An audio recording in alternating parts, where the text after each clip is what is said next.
Bienvenue à ceux qui viennent de nous rejoindre. Hem et c'est ici que nous allons démarrer l'enregistrement aussi du webinaire, même s'il a déjà commencé. Mais donc, bienvenue dans ce webinaire de présentation de la formation Adapter les territoires face aux changements globaux.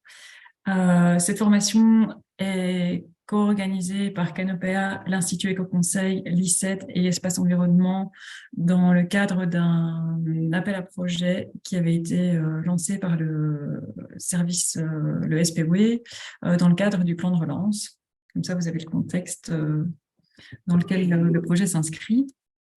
Donc, cette formation, elle a pour public cible les élus et élus locaux, dont certains sont déjà présents parmi nous dans ce webinaire, et également les agents et agentes communaux, qu'ils soient conseillers ou conseillères en environnement, agents ou agents de POLEC, responsables des travaux publics, de la rénovation urbaine, ou encore coordinateurs des plans de cohésion sociaux.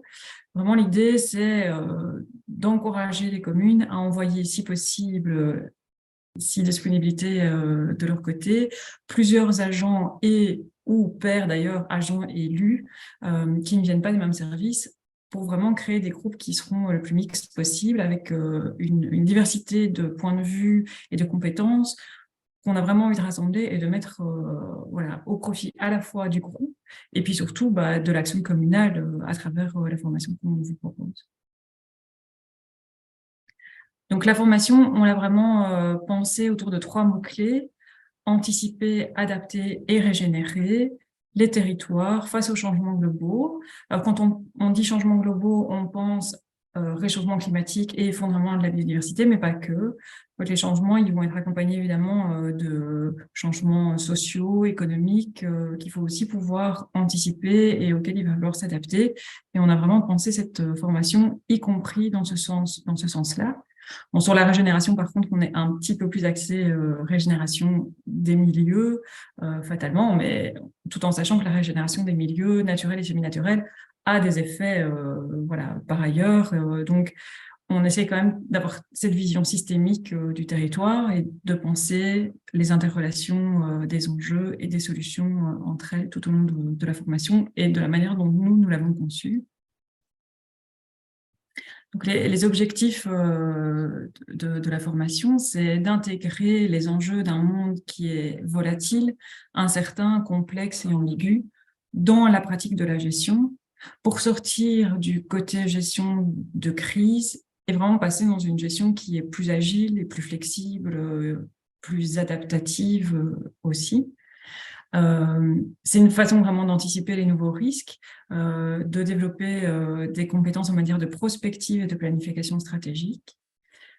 On voudrait vraiment, grâce à cette formation, adapter les réflexes qu'on peut avoir grâce à une approche qui soit agile et systémique, et faire développer de nouvelles collaborations, des nouvelles manières de travailler en synergie au sein de la commune entre les services, mais au-delà de la commune et des services communaux avec les citoyens, le tissu associatif qui est présent sur le territoire communal également.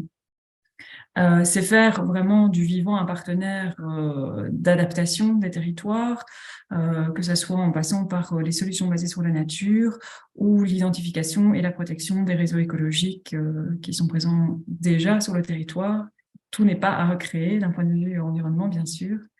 Et donc, l'idée, c'est à la fois de protéger et de régénérer ces écosystèmes naturels et semi-naturels. Et l'idée, c'est vraiment, déjà au sein de la formation, de participer au développement d'un réseau de partage et d'entraide, puisque, a priori, on aura des participants qui viendront de communes tout à fait différentes, avec des réalités communales différentes et parfois similaires, et de créer un réseau entre élus et agents, de partage de bonnes pratiques, de partage de solutions. En fait, la communication est pour nous hyper importante en interne aussi. Donc, cette formation, elle est structurée en 3 modules. Les 2 premiers modules constituent le socle commun de la formation. Le 3e est un module à la carte. Les 2 premiers modules sont constitués de 7 jours de formation. C'est plus ou moins une journée par mois, d'octobre à juin. Et il y aura 3 sessions au choix, soit à Namur, à Charleroi ou à Liège. Tandis que la troisième, les journées de formation du troisième module ne seront répliquées qu'une seule fois et à chaque fois axées sur une thématique spécifique. Et là, vous aurez la possibilité de vous inscrire, on espère un minimum une journée, aussi bien aux 8 qu'à juste une ou deux ou trois, en fonction évidemment des thématiques qui vous intéressent et dont on va parler d'ici quelques minutes. Et donc, on va rentrer un peu plus déjà dans le vif du programme qu'on va détailler. Et à la suite de la présentation du programme, on reviendra sur les détails pratico-pratiques et les dates de formation. Donc, restez bien attentifs. Je vais laisser mes collègues parler plus en détail du module 1. Et je pense que c'est Marie-Céline et Manu qui vous parleront de ce module. Oui, voilà, si je pousse sur le bon bouton pour ouvrir mon micro. Merci Aurélie. Oui, nous sommes 4 partenaires à avoir construit cette formation. Il y aura encore d'autres intervenants dans le cadre de la formation. Donc, vous aurez plusieurs voix pour échanger sur les différents thèmes prévus. Et donc, le module 1, c'est vraiment le module qui est axé sur l'anticipation. Et pour anticiper, c'est aussi, une bonne chose d'avoir les informations et de mesurer les enjeux.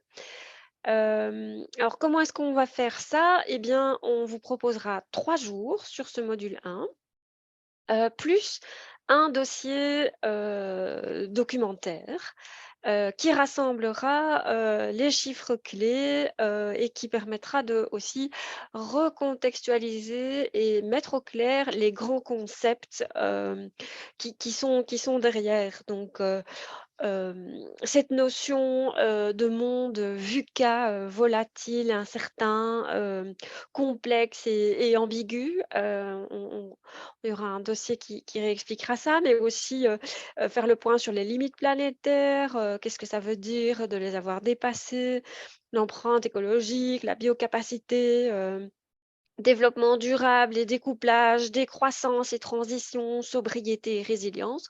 On abordera tout ça dans ce dossier. Donc ça fera, un peu culture commune, et on aura l'occasion de revenir sur ce qui vous aura, le plus marqué, un petit échange en jour 1 en présentiel. Donc ce dossier, il sera mis à votre disposition sur une plateforme qui va vous accompagner, tout au long de la formation. Je crois que Juliette, reviendra dessus. Pour le jour 1 en présentiel, on travaillera l'approche systémique et on la travaillera, à l'aide d'un jeu, un jeu sérieux qui s'appelle Mission Résilience. Et sur base de ce débriefing, on notera aussi, beh, finalement, ça veut dire quoi une approche systémique? C'est quoi les caractéristiques d'un système? Comment est-ce qu'on peut agir et faire bouger un système? Et puis, l'après-midi du jour 1, on commencera aussi, à, voir ensemble la notion de diagnostic, les outils. Quels sont les outils que vous utilisez? Et on vous présentera un 1er outil. Et en jour 2, il y aura focus sur 2 autres outils de diagnostic, l'outil Adapta Commune, et je laisserai Manu en dire un peu plus à ce sujet-là, et aussi, les outils de diagnostic en marchant, avec espace environnement. On fera une utilisation, un test en live. Et puis on terminera le jour 3 sur, mais comment est-ce qu'on fait pour, donc piloter une stratégie? Un diagnostic, c'est une base pour la construction d'une stratégie, mais comment est-ce qu'on construit sa vision? Comment est-ce qu'on libelle les enjeux? Et surtout, à quoi ça sert? Pas un truc, un rapport, un dossier, un travail pour rien. C'est vraiment le sens d'avoir ça pour pouvoir avoir les balises et les points de repère dans justement ce monde changeant. Et voilà, je cède la parole, à Manu pour faire la jonction entre ce module 1 et le module 2. Merci. Et donc, comme Marie-Céline le disait dans le module 1, moi j'interviendrai surtout pour parler de l'outil Adapta Commune, que les conseillers POLEC connaissent bien. On explorera un peu ce que permet cet outil et surtout ses limites, mais il y a également un grand projet, une grosse étude de la WAC en cours sur fournir des outils d'analyse de vulnérabilité du territoire face au changement climatique, qui va un peu remettre à jour ça. Donc, on en parlera aussi à ce moment-là de la formation. Et ça me permet aussi de faire le lien donc, vers le module 2 surtout, mais sur l'ensemble de la formation. Ce n'est pas une formation qui s'adresse aux conseillers POLEC uniquement. L'idée, c'est bien, et ça rejoint un commentaire qui était fait dans le chat, l'idée, c'est bien d'essayer, si possible, d'avoir au contraire 2 voire 3 profils variés de la commune qui traitent de ces dimensions. Parce qu'un gros travail dans le module 2 va être de voir les différents outils dont dispose la commune, comme la planification d'urgence avec le document Planu, comme les questions d'aménagement du territoire avec les schémas de développement communaux, et aussi les outils des conseillers POLEC avec le PAEDC qui intègrent déjà dans une petite mesure l'adaptation, mais aussi avec un focus adaptation changement climatique. Et puis les outils comme le PCDN. Donc il y en a encore d'autres qui vont être explorés. Et puis comment, donc c'est arrivé à expliquer rapidement aux autres personnes qu'est-ce que couvrent ces outils et qu'est-ce qui peut être utile pour eux-mêmes dans une démarche de résilience. Et puis comment les intégrer probablement au travers du PST, le programme stratégique transversal. Voilà, donc pour avoir une bonne appréhension des différents outils qui existent et comment les intégrer.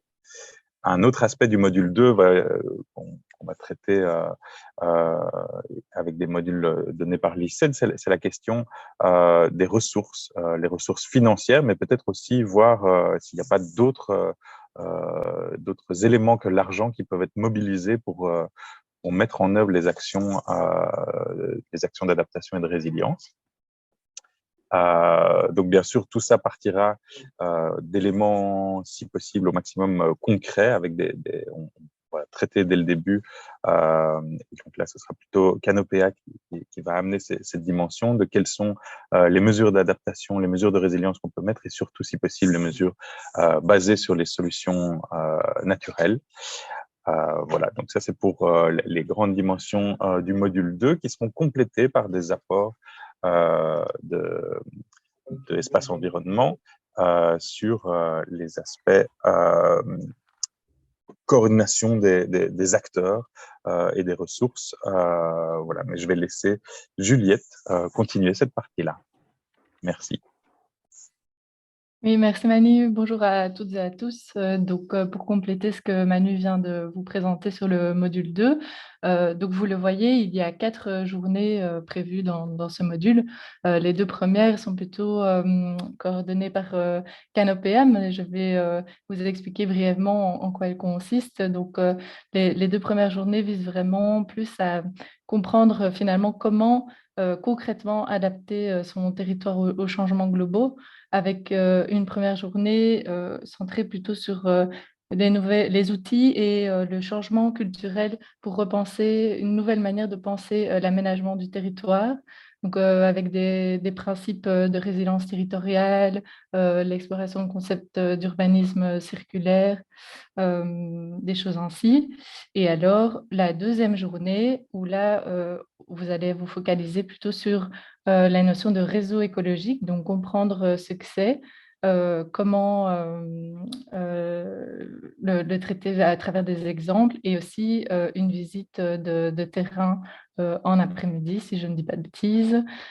Et alors, après ces 2 journées-là, donc comme Manu l'a expliqué, il y a tout un volet d'exploration de comment articuler les différents outils communaux, mais nous allons aussi nous interroger sur comment développer davantage la transversalité au sein des communes, donc en interne, et aussi avec les différents acteurs du territoire.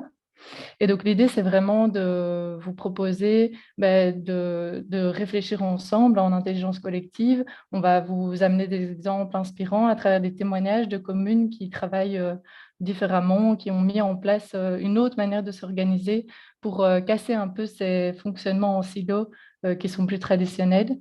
Donc, il y aura des exemples, des débats, des témoignages vidéo. On va faire des exercices pratiques aussi, voir comment développer des partenariats avec d'autres acteurs présents sur son territoire. Donc voilà, ça c'est un peu toutes les choses qu'on voulait vous proposer dans le module 2. Et je laisse la parole du coup à Aurélie pour compléter le module 3 avec les visites de terrain.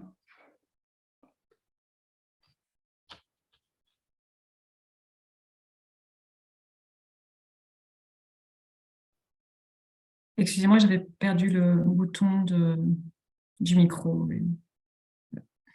Dans la panique, j'ai tout fermé. On revient sur la bonne slide. Hop. Décidément. Donc, le module 3, lui, est vraiment un module un peu à part, puisqu'il est uniquement composé de journées de terrain. Et donc, pour rappel, en Belgique, il n'y a pas de mauvaise météo, mais de mauvais équipements.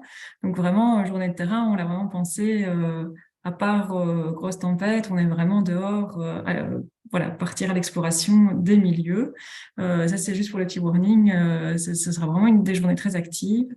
Et on a surtout pensé ce module avec des journées qui seront axées sur la régénération de milieux particuliers. On pense notamment, par exemple, à la régénération des milieux forestiers, à la régénération des milieux ouverts secs et des milieux ouverts humides, à la régénération des espaces verts, à la régénération des zones humides et des cours d'eau, à la gestion des eaux de pluie qui permettent un rétablissement du cycle naturel de l'eau, c'est-à-dire une infiltration de l'eau de pluie dans les sols de manière à refavoriser le cycle de l'eau via évapotranspiration, via les végétaux, et donc réaugmenter le taux d'humidité dans l'air, etc.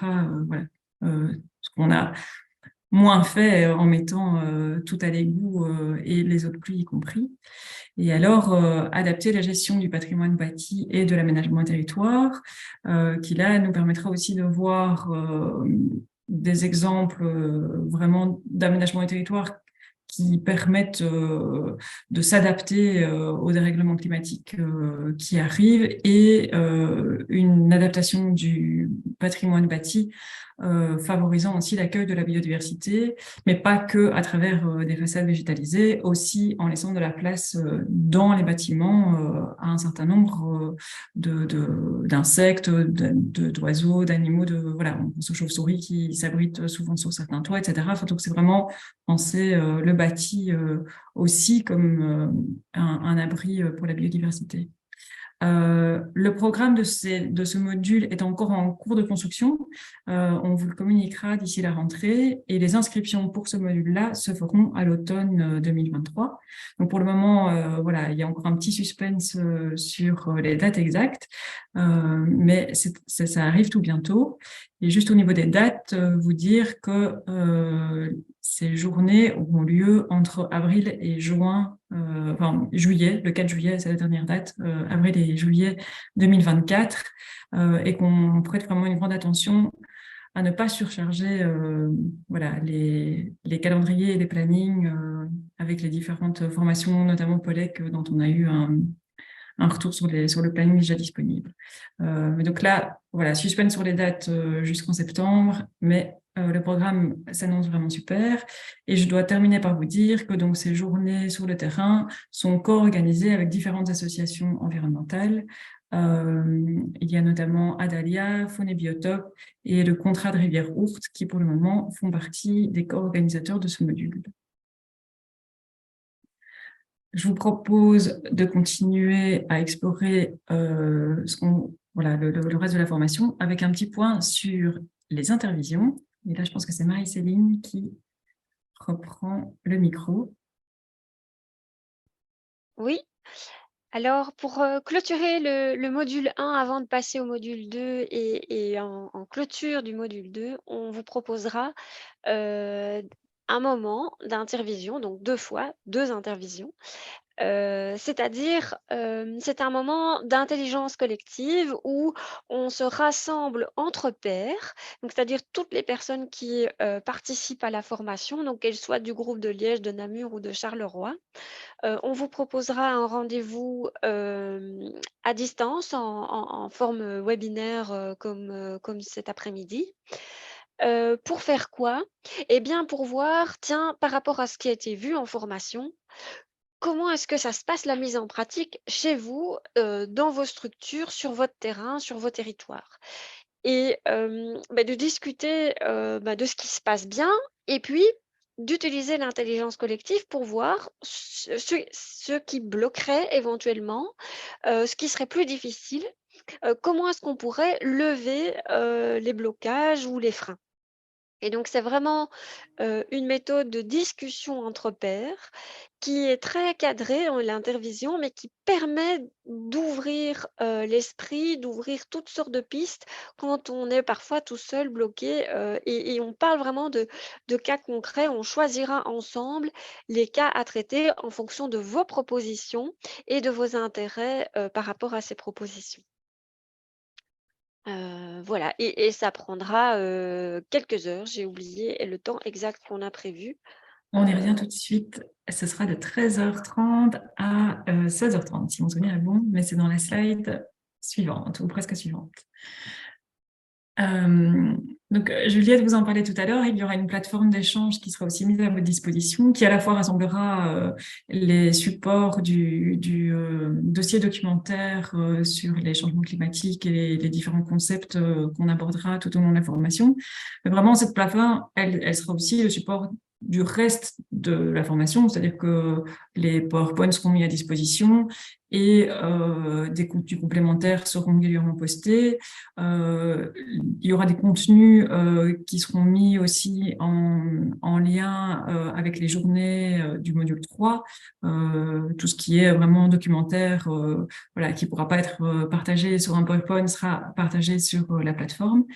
Et au-delà du partage des documents et des supports, évidemment, on aimerait faire vivre cette plateforme pour favoriser la mise en réseau, pour créer vraiment du partage d'expériences, d'échanges, de bonnes pratiques, voilà, en essayant de créer des bulles de conversation, voilà, vous maintenir en alerte via cette plateforme aussi.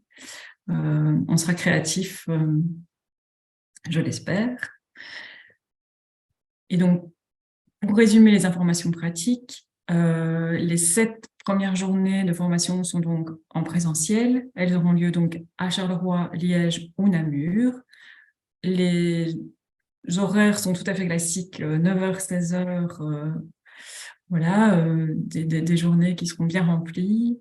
On a 2 après-midi d'intervision qui auront lieu en janvier et en juin, et ce sera de 13h30 à 16h30. Et les journées de terrain, donc les dates seront communiquées à partir de la rentrée et elles auront lieu aussi de 9h à 16h. Et les dates des formations sont donc les suivantes. Je vous laisse peut-être pouvoir en prendre note et les lire. À Charleroi, la session commencera le 5 octobre et se terminera le 16 mai. À Liège, elle commencera le 12 octobre et se terminera le 23 mai. Et à Namur, elle commencera le 19 octobre et se terminera le 30 mai. Les jours de formation sont toujours des jeudis, comme ça c'est régulier, c'est le petit rendez-vous le jeudi mensuel, hop, formation adaptée des territoires. On a fait attention à ne pas mettre de formation évidemment pendant les congés scolaires et on a vérifié qu'a priori, il n'y avait pas trop de conflits avec d'autres plannings proposés, notamment les POLEC. Voilà, maintenant, on a fait dans la mesure du possible. Donc, il est peut-être possible qu'il y ait un conflit qui soit resté, mais voilà, sachez qu'on a fait attention. Alors, sur ces 7 jours de formation, notre demande, et qui est quand même un engagement des participants qui soit quand même régulier, à la fois voilà, pour la cohésion du groupe et puis aussi parce qu'on est vraiment convaincu que le contenu de ce qu'on vous propose voilà, est intéressant. Et donc, on demande à chaque participant qui s'inscrira de vraiment s'engager à être présent au minimum 5 fois sur les 7 jours de formation de manière voilà, suivre le module de bout en bout. L'objectif est Alors, aussi de vraiment créer une cohésion de groupe, de manière à ce que ces liens et ces habitudes de pouvoir, aussi s'entraider perdurent au-delà de la formation. C'est aussi un des objectifs qu'on poursuit. les inscriptions sont ouvertes à partir d'aujourd'hui normalement, et donc vous aurez dans le PowerPoint le lien vers le site.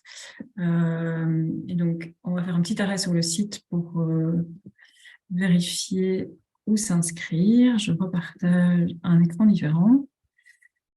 Hop. Donc, le site Academia, dans l'onglet formation, mais normalement, vous avez directement le lien qui arrive sur la formation en question. Vous tombez sur adapter les territoires aux changements globaux. Pour ceux qui n'ont pas vu, il y a une petite vidéo de teasing voilà, qu'on vous invite à regarder et qui synthétise en quelques mots l'esprit de la formation. Vous avez le lien pour l'inscription qu'il suffit de compléter. Hop. Voilà, classique. Vous devez choisir les dates de modules. On a laissé la possibilité, si je me souviens bien, pour éviter justement des conflits avec d'autres jours de formation, on vous laisse la possibilité de choisir l'inscription en fonction des dates. Et donc, si vous vous inscrivez à la session Charleroi, mais qu'il y a un conflit à un moment donné dans votre agenda et que la date de Liège vous convient mieux, bah, vraiment, n'hésitez pas à choisir la date, voilà, à ne pas être fidèle qu'à un lieu, de permettre à bien, voilà, que ce soit confortable pour vous. Je vais revenir sur le site. Si j'y parviens. Ouais, là, évidemment, je me suis piégée avec la barre. Si tu fermes avec la croix, je pense que tu vas revenir sur le site. Ouais, La ok. petite croix, là, tout près, remonte un tout petit peu. En fait, pas la flèche, juste redéplace un tout petit peu ta souris vers Ah, le haut à droite. Là, il y a une croix qui apparaît, tu la vois? Un petit non. peu à Ah, droite, là, ça y encore est, à voilà, oui, droite. parfait. Ah bon. Ok. Désolée, hein, mais je fais tout sur un seul écran et en fait, la barre d'outils de Zoom est bien plus grande que dans mon souvenir. Et donc, bon. Voilà, là, je pense que vous voyez une partie de mon écran. Donc, les objectifs sont bien mis. Vous avez le contenu du programme qui est téléchargeable via ce lien ici et les informations pratiques qui sont reprises dans l'onglet suivant. Et donc, pour les dates, elles sont toutes reprises dans le programme détaillé. Vous avez à chaque fois la présentation du module, des jours de formation avec leurs objectifs, le programme, et dans les informations pratiques, les lieux sont bien remis à chaque fois, voilà, jour par jour. Donc ça, on vous laissera découvrir plus en détail. Je vais arrêter le partage et on va revenir en plénière. Est-ce que vous avez des questions pour nous? Ah oui, petit détail qui n'en est pas un, mais l'information est gratuite.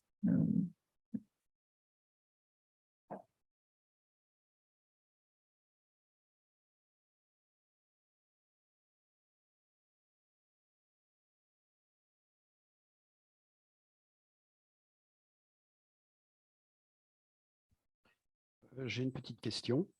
Oui, bien sûr. Y a-t-il des prérequis nécessaires? A priori, non. Donc, dans le dossier documentaire, tout ce qui est concept sera défini et s'il y avait des manquements, alors on nourrira le dossier au fur et à mesure. Et l'idée, c'est vraiment de travailler avec les expériences et les compétences des participants qui seront présents à la formation. Et donc, non, il n'y a pas de prérequis nécessaires. Il faut quand même juste savoir quand même comment ça fonctionne une commune et Oui. voilà, ce qu'on peut faire dans une commune, évidemment. Ça, quand même, je pense que c'est le... Et Vous alors, pensez à quelque chose de particulier? Oui, pardon. non, pas du tout. C'était pour avoir justement l'information s'il n'y avait pas l'une ou l'autre formation peut-être préalable à suivre avant de s'engager dans cette voie, tout simplement. Et alors, quand vous parliez d'outils communaux, Serait-il possible d'avoir plus d'infos par rapport aux outils? Parce que moi, je suis dans ma commune échevin depuis 1 an, et donc en fonction des matières que j'ai, je ne suis peut-être pas nécessairement au courant des outils informatiques qui sont à disposition dans la commune. Donc, éventuellement, si on peut avoir une liste des outils nécessaires ou de voir ce Ouais. qu'il y a dans tel type de domaine, ça Donc en serait fait, utile. quand on parle d'outils, on ne parle pas que d'outils informatiques, enfin, c'est vraiment outils dans le sens, par exemple, les schémas de développement communaux sont considérés comme des outils en aménagement et territoire. Alors, C'est en cours chez nous, justement. voilà. Et donc, c'est par exemple un des outils qui est hyper intéressant à mobiliser voilà, quand on veut changer l'aménagement de son territoire, et en particulier Mhm. dans l'optique de la révision du SDT qui est en cours. Oui, Mais en fait, l'idée aussi, c'est justement de voir quels sont les outils qui sont complémentaires à ceux qu'on a l'habitude de manier. C'est-à-dire qu'en fait, si vous êtes spécialiste en urbanisme ou que vous maîtrisez ces matières-là, il y a peut-être d'autres outils communaux qui traitent de thématiques qui sont transversales aussi à vos matières, auxquelles peut-être vous ne penseriez pas et qui seraient intéressants d'utiliser. Et donc vraiment, l'idée, c'est de ne pas arriver en disant euh, il faut mobiliser un outil par matière, mais c'est au contraire de se dire quels sont tous les outils communaux qui sont à disposition et comment est-ce qu'on mobilise les outils communaux pour arriver à mener ces projets sur le territoire. C'est en fait vraiment changer la manière de concevoir en fait l'appréhension de ces outils et d'essayer de se dire bah, au fond, si mon objectif est je ne sais pas, augmenter la place de la biodiversité sur mon territoire, c'est peut-être l'outil, voilà, j'allais dire PCDN, mais ils sont plus d'actualité, donc, mais c'est peut-être l'outil PCDN qui est le plus approprié, même si c'est pas l'aménagement du territoire qui a directement la main dessus, par exemple. Enfin voilà, voilà, je sais pas si j'ai bien répondu à votre oui, question. oui, Mais... impec, merci. Oui, et en termes d'outils, c'est vrai qu'on vise essentiellement les outils de planification des politiques et donc d'organisation du travail de la commune sur les différentes politiques de la commune.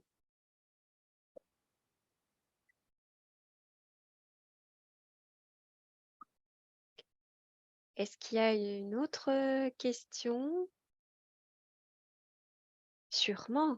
Oui, moi je voulais justement reparler un petit peu des outils. C'est vrai que dans notre commune, qui est une petite commune rurale, on a donc le plan stratégique de la commune, celui du CPS, et puis on a aussi été coaché en termes de développement durable. Donc on a une feuille de route pour intégrer les 17 objectifs de développement durable. Et c'est vrai qu'on se pose pas mal de questions sur voilà, est-ce que voilà, quel est un peu, est-ce qu'on doit aller vers un seul outil commun pour pouvoir avoir une stratégie globale et transversale dans nos actions ou travailler avec plusieurs outils. Enfin, c'est vrai que dans la formation, ce que vous avez présenté sur le fait de comment on peut s'organiser à ce niveau-là dans la commune, c'est vraiment, vraiment intéressant et pour intégrer les changements environnementaux. Donc, la question des outils, moi, je trouve ça vraiment intéressant. Merci. Du coup, Manu, tu veux faire un commentaire sur ça?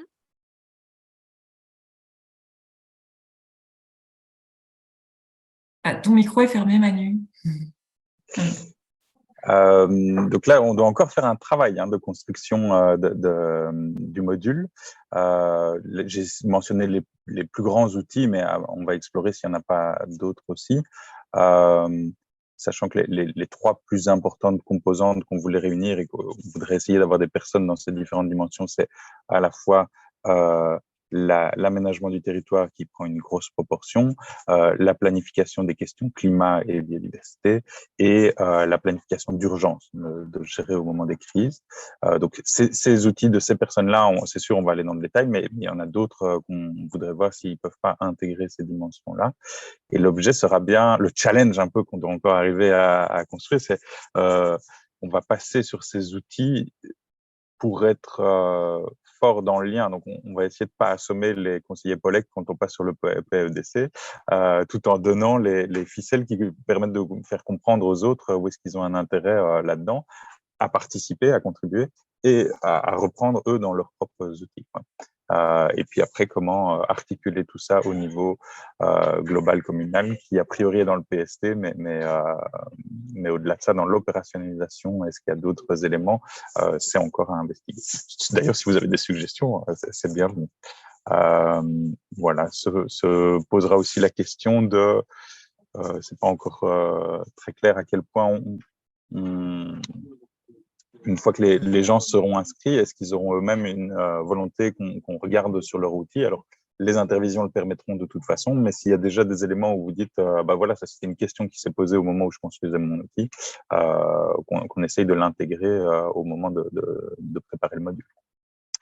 Et puis ce qui arrive aussi, c'est, j'hérite de l'outil construit par quelqu'un d'autre et puis, je ne sais pas très bien, comment m'en saisir, ou je me rends compte que, le collègue qui travaille sur son outil, en fait, il a des impacts sur moi, sur ma politique. Ici, je vois, vous indiquer, plan de cohésion sociale, de Verlaine.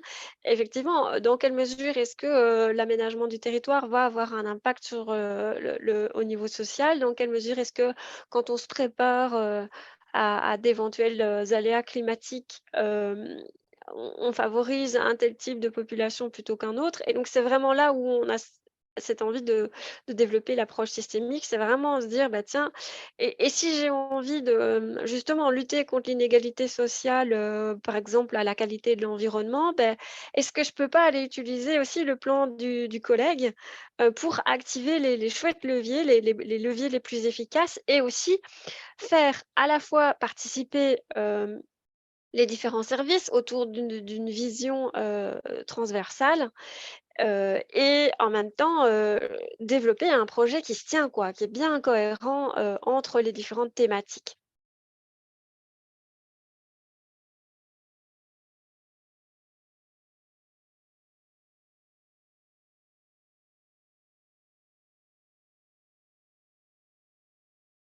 Ou si vous avez des questions, n'hésitez pas. Peut-être on peut déjà vous donner des informations sur les salles.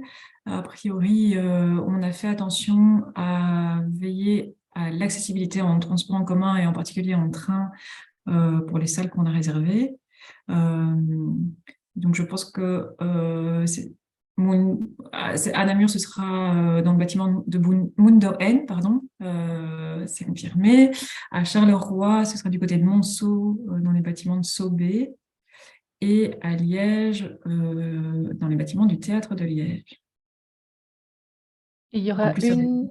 une date à Namur qui se déroulera au centre Lillon. Voilà. Donc, des chouettes espaces, ce qui est quand même toujours aussi hyper important. Il ne faut pas négliger ça. Et on aura des pauses café inclus dans les journées en présentiel. Mais par contre, il faudra prendre son pique-nique pour les journées en distanciel. Sur les journées de terrain, on y reviendra. Ça, vous savez déjà.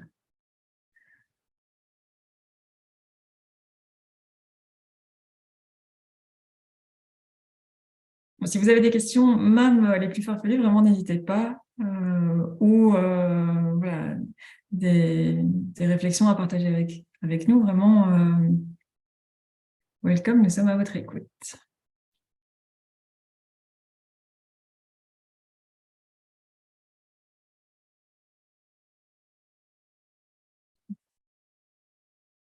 Parce qu'il n'y a pas de questions dans le chat auxquelles on n'a pas répondu. Non, on a répondu à tout, mais je peux peut-être juste voir si tout le monde a bien vu les questions qui étaient posées dans le chat, faire un bref retour dessus. Donc la question de est-ce qu'au sein d'une commune, plusieurs agents peuvent participer? Mais comme Manu l'a dit, nous encourageons vivement la participation de plusieurs agents par commune aux journées de formation. Par rapport au nombre de participants maximum prévus par journée, nous misons sur plus ou moins 24 participants par session, parce que ça nous permet de pouvoir travailler avec un chouette groupe, par une bonne dynamique de groupe, pouvoir travailler aussi en sous-groupe facilement avec ce nombre de personnes. Donc, on mise là-dessus. Et donc, il est aussi possible, donc si une date ne vous convient pas, par exemple à Namur, mais que c'est la situation la plus proche géographiquement pour vous, mais vous pouvez toujours regarder les dates qui se déroulent à Liège ou à Charleroi. Et si l'une ou l'autre vous convient mieux, vous pouvez évidemment vous inscrire aussi à cette date-là. Donc, c'est vraiment en fonction de... On a voulu faciliter pour vous l'accessibilité des formations en organisant plusieurs dates à différents endroits et que vous puissiez choisir un peu à quel endroit vous vous inscrivez. Voilà, c'est tout ce qu'il y avait comme question dans le chat pour le moment. Moi, j'ai eu une question d'un échevin qui a appelé la semaine dernière et qui se demandait quelle était la différence avec les formations des éco-conseillers qu'on propose à l'Institut Éco-Conseil. Il y a évidemment une différence en termes d'intensité. Ici, on est avec une journée par mois en moyenne, comme l'a dit Aurélie. Et puis, une différence d'objectif. Ici, c'est vraiment pour les personnes qui travaillent dans leur commune, qu'elles soient éco-conseillères ou autres coordinateurs de plans, euh, peu importe la thématique, que ce soit dans l'environnement ou dans l'économie ou plutôt au niveau social, pour se dire comment est-ce que je prévois l'imprévisible. Comment est-ce que je m'entraîne? Comment est-ce que je m'organise de manière à ne pas me faire submerger aussi quand il y a une crise, de manière à pouvoir continuer à répondre aux besoins de la population, des acteurs du territoire, à exercer mes missions tout en économisant mon temps et mon énergie. Euh, voilà, ça c'est vraiment ce qu'on souhaite ici. Donc, alors que les formations d'éco-conseillers, c'est apprendre un métier, apprendre les différents concepts, les différentes facettes de l'environnement. Et évidemment, on reste avec l'attitude éco-conseil où on apprend tout au long, où on apprend en faisant, on apprend par les pairs, on utilise l'intelligence collective. Ça, cet esprit-là, il reste évidemment. Et il est partagé par les partenaires. Du coup, Marie-Céline, je rebondis un peu là-dessus parce que moi, quand je vous entendais présenter, je me dis, c'est super, c'est génial qu'on puisse aussi être à plusieurs de notre commune, agents communaux différents, pour pouvoir apporter la bonne parole et ne plus être tout seul quand on est co-conseiller en place ou POLEC ou autre. Mais c'est que je me disais, tiens, c'est très semblable quand même si c'est quelque chose de beaucoup plus condensé et plus light, qu'une révision un peu de notre formation à l'éco-conseil pour ceux qui l'ont suivi. C'est peut-être une remise à niveau aussi, je ne sais pas si on peut le voir comme ça. Mais voilà, je me dis, ça peut être autant des gens qui sont, comme tu le disais là, en économie, en social, et je me dis, c'est super important, et c'est ce qu'on demande, je crois, depuis tellement longtemps, et là, c'est super. Maintenant, je ne sais pas, voilà, voilà, si ma place, par exemple, est là. J'aurais bien envie de dire, mais si, je trouve que c'est génial, la mise en réseau, le fait de pouvoir, voilà, être reformé à nouveau, en fait, hein, mais je sais pas, je me pose vraiment la question, en effet. Je trouve qu'elle était pertinente, la question de l'échevin. Et l'idée n'est pas tant d'apprendre des nouveaux sujets, des nouveaux enjeux, de se faire sa carte des acteurs de l'environnement, comme c'était le cas dans la formation d'éco-conseil, que de se dire je sais aujourd'hui qu'on est dans ce monde VUCA, volatile, incertain, et comment j'avance dans l'incertitude, comment effectivement je travaille de manière transversale et on va plus insister sur comment je construis ma politique et mon plan. Ça, je pense que ça n'a pas été tellement fait dans la formation d'éco-conseil. Sauf à avoir choisi ça comme sujet spécifique de projet à mener. Mais ici, c'est vraiment de se dire, je construis ma politique, je construis mon plan, le mien, mais je m'appuie sur ceux des collègues et ensemble, on fait quelque chose de transversal et on va travailler donc à la fois sur comment est-ce qu'on peut s'adapter à quelque chose qui survient et qui vient nous bouleverser, et en même temps, comment est-ce qu'on peut restaurer au maximum une biocapacité, une capacité du territoire à fournir, tous les services écosystémiques, qui sont, enfin dont on bénéficie, que ce soit les forêts, que ce soit l'agriculture et cetera. Parce que, voilà, on sait qu'on a mis tout ça sous pression et que c'est aussi une des conditions pour continuer à pouvoir, assurer les missions, répondre aux besoins, des citoyens, des acteurs. Donc là, on est dans un esprit, une approche de résilience, re re faire remonter la barre de la capacité des écosystèmes. Voilà, ça c'est l'autre pan, qui a été, un peu abordé, mais voilà, qu'ici on va travailler aussi, un peu plus en profondeur, réseau écologique et gestion concrète de différents types de milieux. Oui, j'ai envie de dire entre les deux, il y a aussi toute la part éviter. C'est-à-dire qu'en fait, il y a des milieux à restaurer, il y a des milieux à préserver qui sont déjà existants et il faut éviter de les abîmer. Et au-delà de la restauration, il y a vraiment toute cette réflexion sur comment on évite, et notamment à travers l'aménagement du territoire, et comment mobiliser.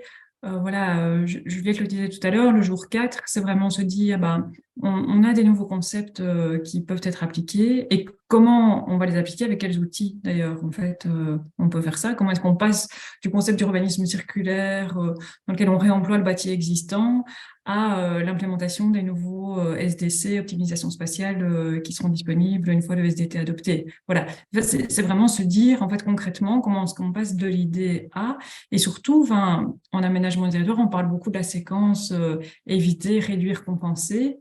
Mais comment est-ce que, en fait, en aménagement du territoire, éviter devient la priorité et en fait que compenser, ça soit vraiment tellement résiduel que, en fait, on a beaucoup d'énergie à consacrer à la restauration parce qu'on aura évité d'abîmer tout ce qui nous reste d'encore vivant autour de nous, quoi.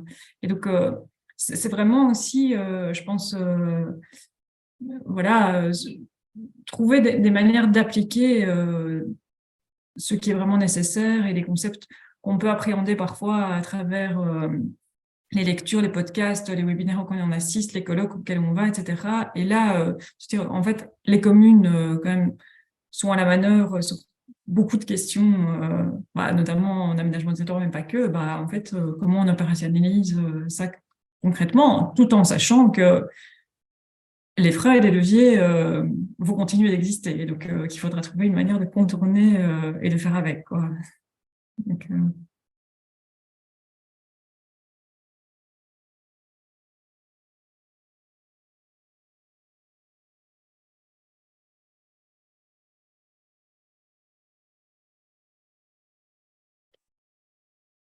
Peut-être que vous avez aussi entendu, parler, d'ailleurs j'en ai rencontré certains d'entre vous, des formations que propose l'Union des villes, sur la résilience territoriale.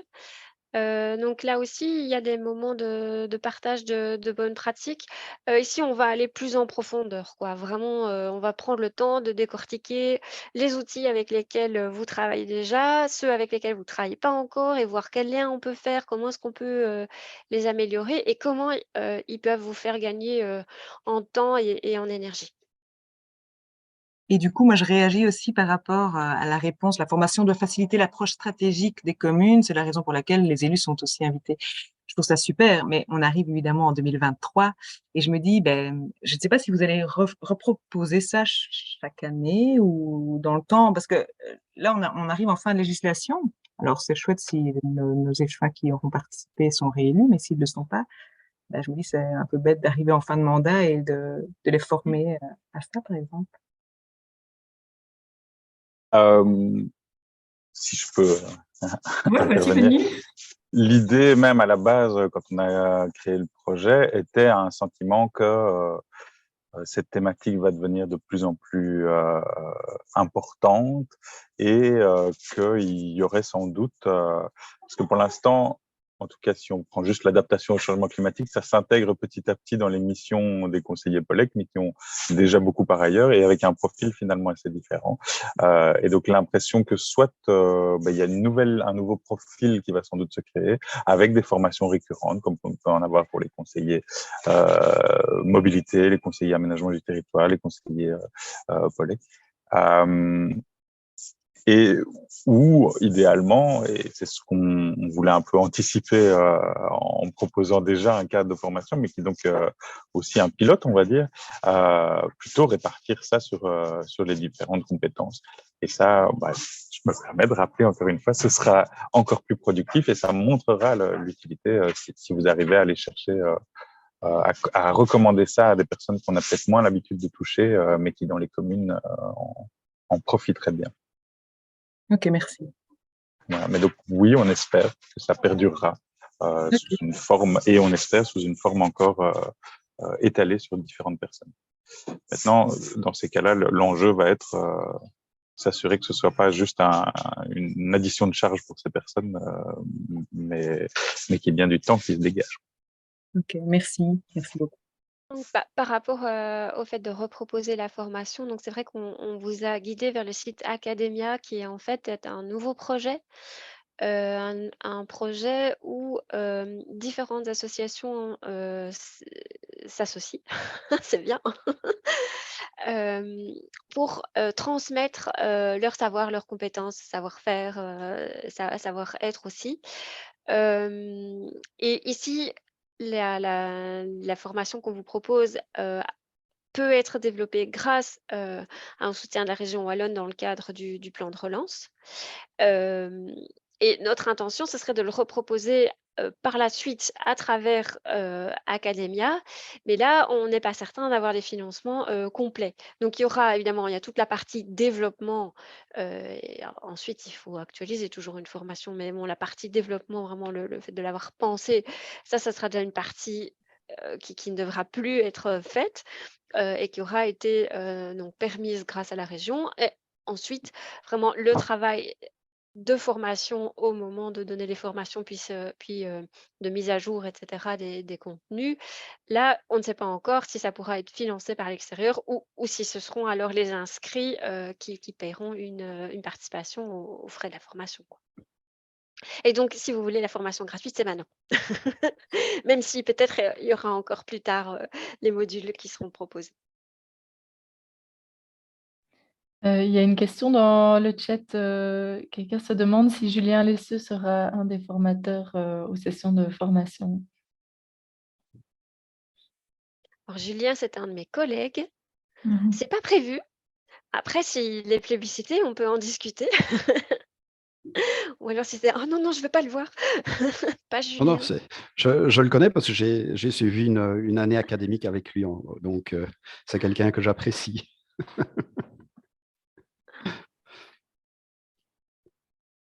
Moi, Mais je voulais, on lui demandera de nous transmettre son esprit.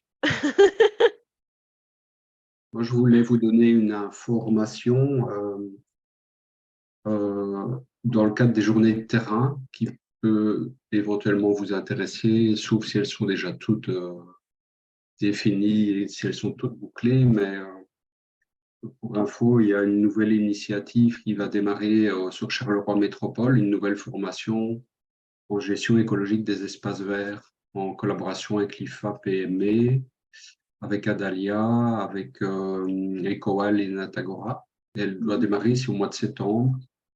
Et donc, c'est à destination des 30 communes de Charleroi Métropole. Et il y aura bien sûr beaucoup de journées de terrain et beaucoup de travaux pratiques sur le terrain. Et donc, voilà, éventuellement, une possibilité de journée de terrain dans le cadre de cette formation-là avec les participants de la formation. Au cas où ça pourrait vous intéresser, je voulais vous donner l'information. Et c'est du coup, si j'avais bien compris leur projet, la formation était spécifiquement axée pour les agents de Charleroi Métropole. Donc Oui, ici, c'est ça pour les agents, les agents communaux qui travaillent dans les services espaces verts des villes et communes de Charleroi Métropole. nous, sur la gestion des espaces verts, donc on a vraiment une journée qui sera d'ailleurs animée par Adalia. Voilà, donc évidemment, c'est beaucoup plus synthétique. C'est vraiment de pouvoir aller observer sur le terrain des pratiques régénératives de gestion des espaces verts. Et là, ça va être, c'est pas du tout de la sensibilisation à la régénération, mais c'est sûr que ça sera pas du même niveau que les journées qu'ils organisent voilà, pour Charleroi Métropole. Et donc, du coup, peut-être que les personnes qui viendraient de la région de Charleroi et qui suivraient notre formation voilà, pourraient aller assister à d'autres journées de terrain éventuellement. Ce serait peut-être redondant pour elles. C'est pour ça qu'on les a prévus à la carte aussi. Bon, a priori, on espère que les espaces verts intéressera tous nos participants et qu'on espère vraiment qu'il y a un espace vert au moins dans chaque commune wallonne. Voilà, mais que néanmoins, la maturité aussi des gestionnaires des espaces verts est différente d'une commune à l'autre. Il y en a qui sont peut-être déjà super au top sur la gestion régénérative de leurs espaces et que donc, voilà, une autre thématique les intéressera plus, etc. Et donc, c'est vraiment dans cette optique qu'on a choisi de faire le module à la carte. Voilà. Sachant que tout le monde n'a pas des cours d'eau à gérer sur son territoire ou des espaces forestiers. Enfin, voilà.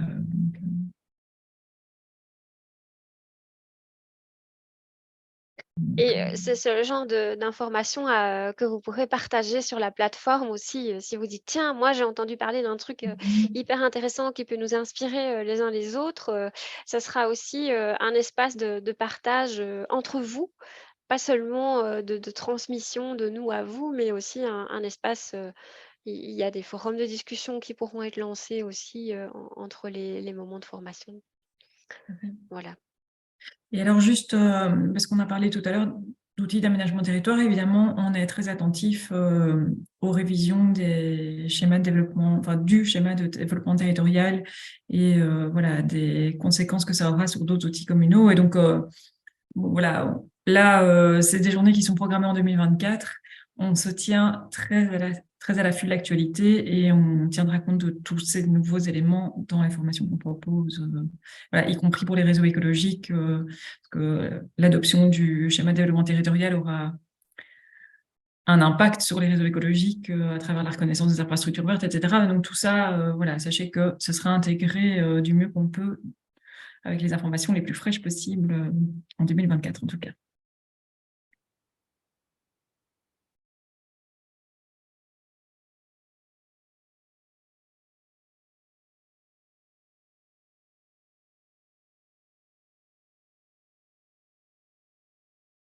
Bon. Je ne sais pas si on a épuisé toutes les questions qui pouvaient se poser et qu'on a répondu à toutes vos interrogations. Vous pouvez toujours de toute façon revenir vers nous. À la fin du PowerPoint, vous avez nos coordonnées de courriel, enfin mail qui sont disponibles. Je pense qu'il y a un numéro de téléphone de l'Institut Éco-Conseil qui est également renseigné dans le formulaire d'inscription. Donc vraiment, si vous avez des questions qui vous viennent par après, n'hésitez pas à revenir vers nous. Oui, c'est ça. Et l'adresse mail générale formation@ecoconseil.be où plusieurs personnes sont derrière cette adresse aussi pour checker et dispatcher quand il y a lieu. Donc, en tout cas, ce sont mes collègues Johan et Yannick qui vont gérer les inscriptions sur la plateforme. Si jamais voilà, il y a des questions sur le formulaire, n'hésitez pas aussi.